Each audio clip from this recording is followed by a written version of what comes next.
mi abuelo, que fue el que me regaló mi primera guitarra, me la heredó de alguna manera. Él era paraguayo, no era argentino, y se crió en el norte de Argentina, se crió en el Chaco. Y tocaba música popular, un poco parecido a lo que contaba acá Nicolás. Pero en mi familia, mi madre se dedicó a la actuación muchos años. De hecho, se conoció con mi papá a través del teatro. Mi papá hacía luces. Y siempre hubo una curiosidad de inculcarnos a nosotros la cercanía a las artes. En mi caso fue la música. Pero bueno, nosotros nacimos en la capital, pero nos criamos afuera, a unos 40 kilómetros de Buenos Aires. Y yo empecé a estudiar guitarra en ese momento por un compañero de banco que estudiaba guitarra a los 9 años.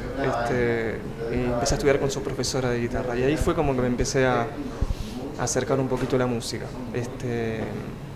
¿Y el canto, a qué edad empezaste? No, el canto mucho más grande. ¿Sí? Terminé el secundario, a los 17 me empecé a tener curiosidad por el canto lírico, porque ya venía teniendo un grupo de folclore y de rock cuando era más a los 15, y después empecé a estudiar música con un poco más de seriedad. Pero el canto lírico, cuando entras al canto lírico, ¿ya es por una decisión más intelectual, más una decisión de un estudiante maduro? Sí. Fue... En realidad, primero me interesó la comedia musical. Bien. Y después, cuando empecé a tomar clases de canto con un profesor y él era cantante lírico y me empezó a hacer escuchar arias de ópera, y ahí fue cuando yo me empecé a interiorizar de un mundo que la verdad que no conocía. En mi casa nadie escuchaba ópera. Sí. Se escuchaba tango, se escuchaba otro tipo de repertorio, pero lírico no. Sí. Y es un tema de debate. Hay que tener buena voz. Primero. Es un tema de debate porque sí, hay que tener quizás una condición primaria, como digamos, un material que te permita por ahí llevarlo a un exponente que te permita laburar trabajar de cantante. Pero también hay mucho esfuerzo. Hay muchos cantantes que quizás empiezan a estudiar y desarrollan su voz, desarrollan con el estudio su potencial. Por eso también muchas veces uno piensa que el cantante lírico es un elegido o es un talentoso natural. Hay muchos casos que sí lo son, pero en muchos casos también hay mucho esfuerzo detrás y muchos años de estudio. ¿Y en qué momento el cantante se da cuenta que tiene una voz?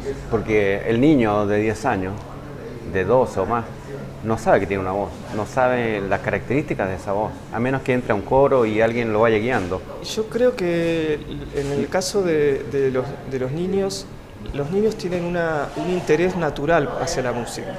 Entonces hay una responsabilidad de los adultos de poder acercarles la música culta y hacerles llegar y entender que es una posibilidad también. ¿Y dirías que la primera tarea es que el niño reconozca que tiene una voz y conozca esa voz?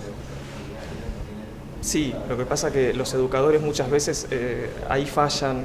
Es muy típico escuchar muchas veces que adultos les han dicho de niños, no, vos no cantes porque no servís para cantar. Y eso es completamente una falta de pedagogía terrible, porque que a un niño se le diga no sos bueno para una cosa o no sos bueno para otra cosa, es cortarles una posibilidad de desarrollo que un niño no tiene formación en ese sentido, tiene una posibilidad de creación impresionante en todas las áreas. O sea que yo no estoy tan convencido de que sea una cuestión solamente de un talento natural. Hay una cuestión de trabajo, es una cuestión de construcción.